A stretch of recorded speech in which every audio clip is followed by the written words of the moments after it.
The bank was able to step up to the plate in a number of areas on the float of QR National and in the process bring all the capability of the bank into the transaction. This was Australia's largest float in over 20 years and we performed multiple roles in the process. QR National privatisation has been a tremendous outcome for all parties concerned. You know, when they debuted, they were a $7 billion company, and now today the market capitalisation is over $8 billion.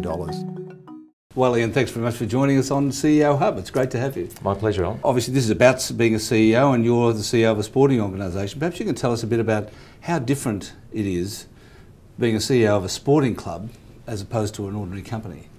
Well, it's a fascinating observation and challenge to contemplate when I'm surrounded by some fantastically well-credentialed and experienced professionals on our board who are in the broader business sector.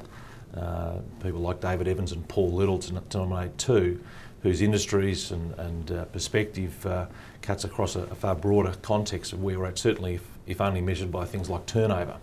We're a very small company. We turn over about $45 million per annum. We're obviously looking to grow that. But the thing that perhaps is the first point of difference is that, notwithstanding that relatively small and modest turnover, we secure so much publicity because of the insatiable, and also the passion of the customers, as it were. Indeed. The supporters of your football club are your customers in a way, and they're passionate about it in a way that perhaps other customers are not. Indeed, there is a passion for the product that drives a level of media interest, and the rough rule of thumb is that for every journalist accredited to cover federal politics in Australia, there are 5 accredited to cover AFL football, which sort of gives you that perspective. And sometimes in the popular press, as against say the financial press, we can see it on front and back page for good or for bad, and even in the Fin Review I enjoy reading John Eales's articles and coverage on the weekend. So in one sense, Alan, it doesn't change the core disciplines of having a well-driven, well-controlled and oiled machine that drives the revenue generation of the organisation,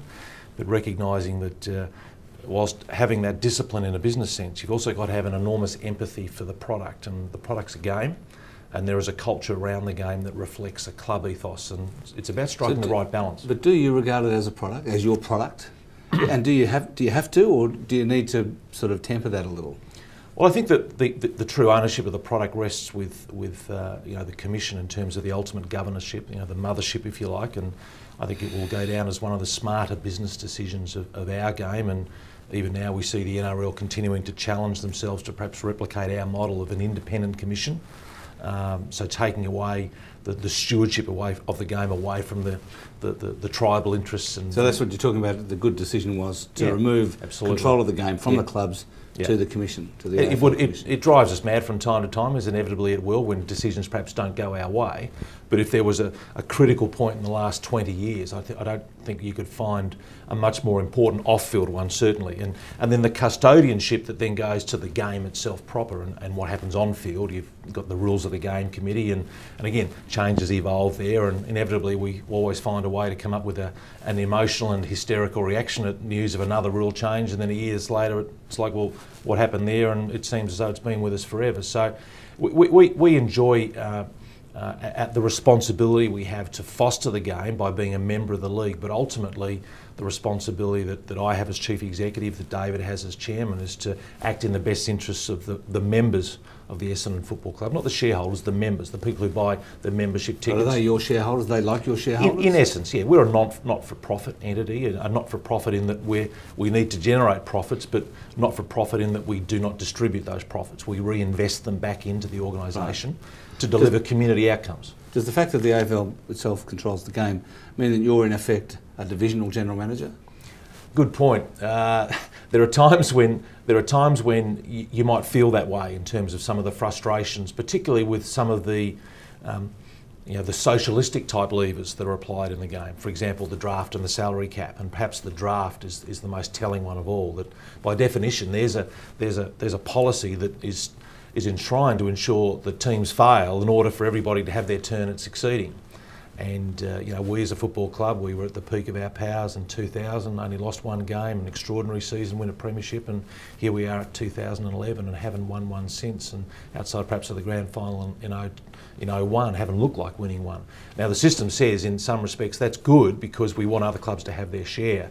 And in recent times we've seen Brisbane dominate, we've seen Geelong dominate, a sense that maybe Collingwood could dominate, and we're all trying to beat the system, which in essence is, or it's about to become one in 18 years, is the definition of success. Yeah, but the way you're beating it is by investing off the field. Correct. You and Collingwood and so on, a whole lot of money in coaching, in recruitment, and that's how you're getting success. Do you think at some point the AFL will bring in a salary cap on the off-field expenditure? It's been mooted, and you're right to hone in on that. I use the expression, Alan, if there is a part of the business where we can still flex the muscle of money, it is in things such as the off-field, whether it's the facilities, whether it's the number or quality of your personnel. There's no doubt that I think Jake Niall in The Age used this expression that he thinks our approach to our coaching department this year was to apply an economic stimulus type approach. About we can't change the playing group overnight. There are a number of other frustrations that we have. We're looking for a new facility, but that's a couple of years down the track. What can we do here and now that could bring a turnaround in our performance? And we certainly believe that a total overhaul of our coaching group was one of those examples, in an area where we could do that. Collingwood sending players to Arizona is another example, and if you like, there's an expression that increasingly is entering the vernacular of football, and it's the haves and have-nots, and that's obviously a challenge for the Commission, because we've sold a game to broadcasters, and you want a genuine sense that each and every one of the games across a 22, 3, 4 week season will be a contest. Is your performance as a CEO really only able to be improved by winning games? Is that how you can improve the performance of the club, or are there other levers that you have to pull? Well, it's interesting. When I always have the perhaps maybe the overly simplistic view that, and James may or may not want to hear this in one sense. But when the game starts, James Hird being the coach. James Hird is the coach, CEO, chairman. From our perspective, we're out of control. We're sitting there like the fans, watching and observing the game. And you being the managers, the management, the board. It's happening before us, and we have no ability to influence what's happening in the game. And that's ultimately, I suppose, the most public manifestation of success for many people's eyes. And there's no doubt that in a world that says where there's only one trophy to play for each year, we don't have an FA Cup type thing or a Champions League type thing to play for. We've got one trophy each year. So by the harshest definition, this year with 17 teams in the comp, 16 will fail because only one will succeed.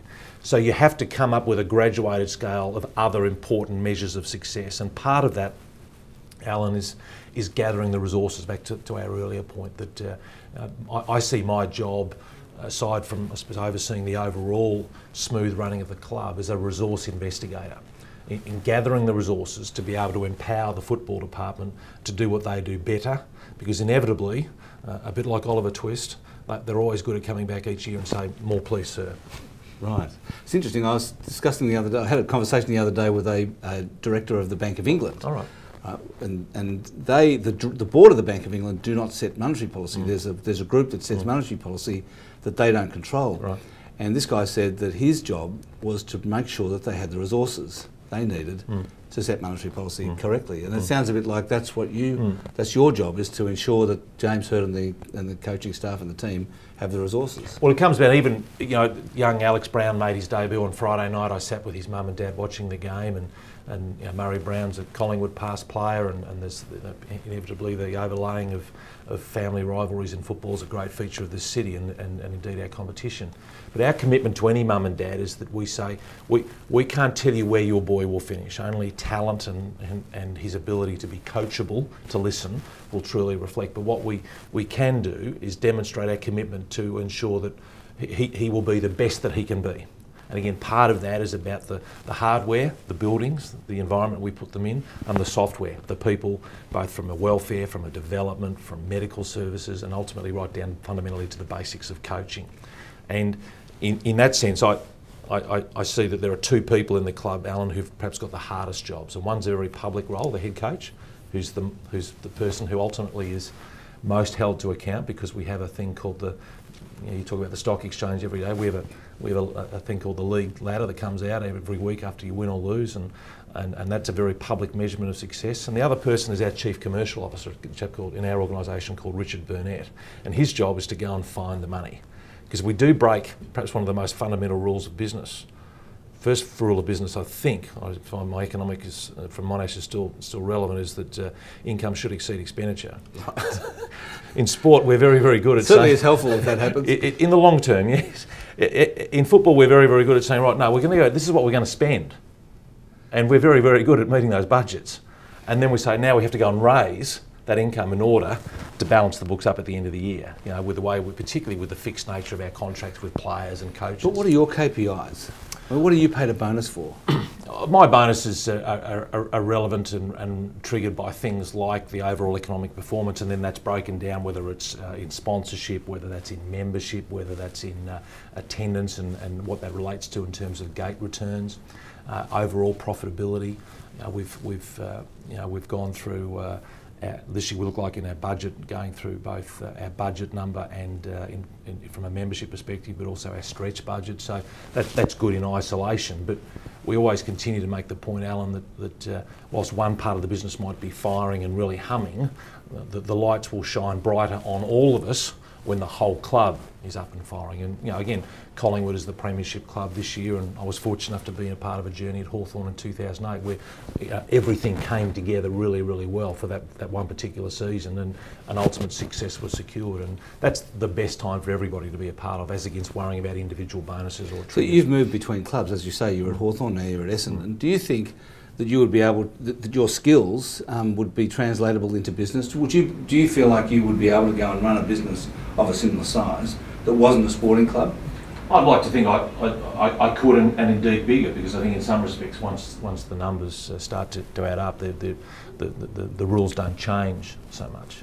I think for a long time, we as a collective group of CEOs, and we get together 3 or 4 times a year, and a lot of us are in contact throughout the year in a real sense of fellowship and support for the challenges that we face, that a lot of people perhaps were a little bit dismissive, dare I say it, of the skill sets required. I still get the odd question about what I do in the off season, as in it's only a part-time job, isn't it? And you sort of what are all the CEOs? You politely sort of shake that off. But I think collectively, Alan, now I think there is a genuine sense, again, because of the quality of people we're getting on the board table. And Paul Little came to us only a couple of months ago, and we had a really intensive induction for him, and he was pleasingly surprised and delighted at the extent of those briefings, but also the extent of which the businesses that we're involved in. And I think that when people like that come in and truly get a behind the scenes view, as it were, the level of respect for everybody involved in the operation grows. And when the CEOs all get together, what do they complain about? Oh, what would we like? Oh, lots of things. We've all got wish lists. Right about now, given that it's obviously very timely, Alan, with the TV rights having just been confirmed, and the players making their noises very, very publicly about their share. We'd always like more from a club's perspective. What would we also like? We'd like more games on better times for television. We'd like more home games against bigger, higher drawing clubs in the fixture. So there's always something to be mindful of. But I think overall, I don't think anyone can dispute that the game at the moment is in the best health it's ever been, and it continues to set standards on and off the field that make it rightly, I think, the #1 sport in Australia. Well, it's been great talking to you, Ian. I really appreciate you coming in and talking to us on CEO Hub. My pleasure.